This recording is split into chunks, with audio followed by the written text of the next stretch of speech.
Salut à tous, c'est Sophie du blog coursdejaponais.com. Je suis ravie de vous retrouver aujourd'hui encore pour apprendre 10 nouveaux kanji en japonais.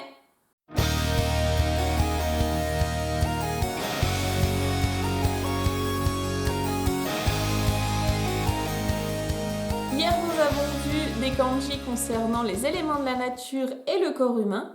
Aujourd'hui, on va plutôt s'attaquer aux membres de la famille et puis à la localisation dans l'espace.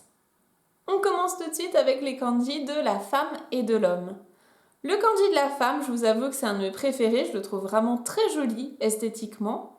Et puis, moi j'imagine qu'à l'intérieur, on a une femme qui porte un kimono ou alors qui a un gros ventre, mais moi je préfère la visualiser en kimono, c'est assez gracieux. On a donc la tête tout au-dessus, ensuite la barre horizontale ce sera ses bras, comme si elle se déplaçait comme ça, et en dessous on a ses deux pieds qui dépassent, et puis après le reste pour moi c'est le drapé du kimono. Donc la femme, ça se dit onna, onna, et ce sera donc ce kanji-là. De même pour l'homme, si vous avez suivi la vidéo d'hier, vous devriez être capable de reconnaître les deux éléments qui composent le kanji de l'homme. Est-ce que vous les avez ? Au-dessus, il s'agit de la rizière. La rizière dont on a parlé hier. Et en dessous, nous avons la force. Donc l'homme, c'est la force de la rizière, la force de celui qui travaille dans les rizières. Bon, en vrai, il y a aussi des femmes qui travaillent dans les rizières, mais on va imaginer que c'est vraiment le travail un petit peu difficile physiquement qu'on attribue plutôt aux hommes. On continue avec le kanji de l'enfant. Ici, on peut visualiser un petit enfant avec, pourquoi pas, une casquette sur la tête, comme ça, qui dépasserait. Et le reste, c'est tout simplement son corps. Donc, comme la femme de tout à l'heure, il a les bras bien écartés. C'est ce qui donne cette barre horizontale. Et puis, il a ses petits pieds qui rebiquent en bas. Donc, vous pouvez essayer de l'imaginer de cette manière. Ce kanji se prononcera ko, et c'est celui que vous retrouvez dans kodomo. Dans les kanji de la famille, on va retrouver bien évidemment la mère et le père. Celui de la maman, ce sera un kanji qui ressemble un petit peu à la femme, dans le sens où on a toujours la même logique avec le trait horizontal pour les bras, et puis les deux petits pieds en dessous qui dépassent. La maman, elle est symbolisée par sa fonction de mère, donc forcément qui est enceinte, qui donne naissance.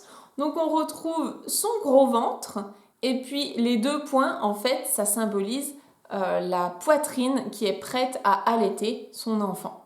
Pour la maman, elle se prononce haha quand on parle de ma maman, et sinon si je parle de la mère de quelqu'un, ce sera okasan. Et puis pour le kanji du père, là je vous avoue avoir un petit peu galéré à trouver une histoire mémotechnique, et en fait c'est mon mari qui m'a aidée et qui a trouvé une super histoire. Je sais qu'elle vous a déjà fait rire, donc je vous la partage ici en vidéo. Vous allez imaginer que les deux traits du dessus sont ses yeux, donc un petit peu en mode manga, comme ça, avec les yeux un peu fatigués. Et puis les deux traits du dessous, c'est un pansement qu'il a sur la bouche. Il s'est mis en fait un pansement pour ne pas dire de bêtises en présence de sa femme. Donc ça représente le père de famille, parfois caricaturé dans les mangas. Donc c'est assez facile, je trouve, de l'imaginer comme ça. Et quand je parle de mon père, ça se dira Titi. Et sinon, quand je parle du père de quelqu'un d'autre, ce sera Oto-san. Ensuite, on va passer à la catégorie localisation avec les kanji de droite et gauche. Ces deux-là, on a souvent tendance à les confondre parce que c'est vrai qu'ils se ressemblent. Du coup, je vais vous donner des petites astuces pour les mémoriser. J'imagine qu'à ce stade, vous connaissez déjà vos katakana. Si ce n'est pas le cas, allez tout de suite les apprendre, c'est vraiment essentiel, et revenez ensuite sur cette vidéo. Dans le kanji de la droite, migi, on retrouve le katakana ro. Là, il va falloir imaginer un japonais qui essaye de prononcer le mot droite en français. Logiquement, il va le décomposer en doroato. Doroato. Parce que pour lui, ce serait un petit peu difficile de prononcer ce droit. Et s'il le décompose en katakana, on va bien retrouver le ro de droite. Et donc, bien logiquement, par défaut, si celui avec le ro, c'est la droite, celui qui ne l'a pas, ce sera le kanji de la gauche. La gauche, ça se dit hidari. Un de mes élèves m'a dit « Ah bah oui, c'est logique, comme c'est hidari, on retrouve un i majuscule dans le kanji, c'est le i de hidari. Pourquoi pas, mais faites juste bien attention à prononcer le h de hidari, c'est important. » Dans les kanji vraiment très faciles, on retrouve ceux de en haut et en bas.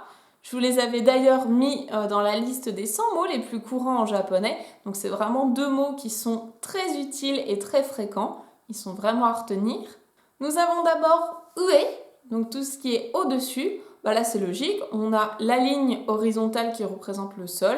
Puis du coup ça dépasse par le dessus, donc c'est tout ce qui est posé au-dessus du sol. Et à l'inverse, shita, pour tout ce qui est en dessous, on a donc la ligne horizontale du sol et c'est tout ce qui est sous le sol, donc en dessous de quelque chose. Le dernier kanji du jour, ce sera celui de naka, qui veut dire le dedans, le milieu, l'intérieur. En général, celui-là, il est suffisamment explicite. Je n'ai pas besoin, je pense, de vous donner d'histoire particulière. Normalement, tout le monde le retient assez facilement. Vous pouvez quand même imaginer, je sais pas moi, une boîte avec quelque chose qui est planté dedans, ou bien un rectangle avec un trait au milieu. C'est vraiment la manière la plus simple de le retenir. Ça représente vraiment tout ce qui est dedans, à l'intérieur ou au milieu. Voilà pour les 10 kanji du jour, j'espère que mes différents moyens mémotechniques vous auront été utiles. Si c'est le cas, n'hésitez pas à me le dire en commentaire. Également, si vous avez vous-même d'autres moyens mémotechniques ou d'autres histoires ou anecdotes, je serais super contente que vous me les partagiez parce que ça permet toujours comme ça de pouvoir expliquer encore mieux à mes élèves ou bien à mes différents lecteurs et puis de pouvoir les aider vraiment du mieux possible. N'oubliez pas de vous abonner à la chaîne si ce n'est pas déjà fait et d'activer la cloche afin de recevoir toutes les notifications. Merci de laisser un pouce bleu et puis surtout, rendez-vous demain pour la dernière vidéo de mon challenge 30 vidéos en 30 jours. Matane! Bye bye!